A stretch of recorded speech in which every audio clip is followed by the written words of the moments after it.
শুভ সন্ধ্যা বন্ধুরা। আজ সারা দিন কাজ করতে করতে জীবন শেষ। সারা দিনটা গেল আজ এই দোকান পরিষ্কার করতে করতে।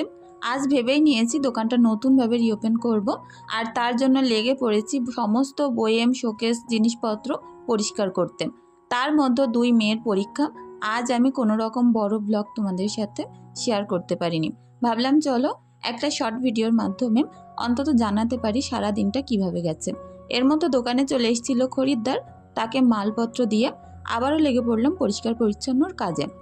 সন্ধ্যা হওয়ার আগে আমাকে বাড়িতে ফিরতে হবে, মেয়েকে পড়িয়ে কমপ্লিট করে। ননদের ছেলের শরীর খারাপ, সেখানে যেতে হবে দেখতে।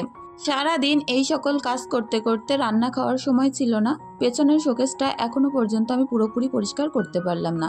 সামনে টামনেগুলো পুরো কমপ্লিট। চলো এখন সন্ধ্যা হয়ে গেছে, মেয়েদেরকে পড়িয়ে খাইয়ে দাইয়ে নিয়ে এখন গুছিয়ে বেরিয়ে পড়ছি ননদের বাড়িতে। অনেক রকম ফল এনেছি, পেস্ট্রি এনেছি। কাল আসছে বড় ভিডিও। আজকের মিনি ব্লগটি কেমন লেগেছে জানিও।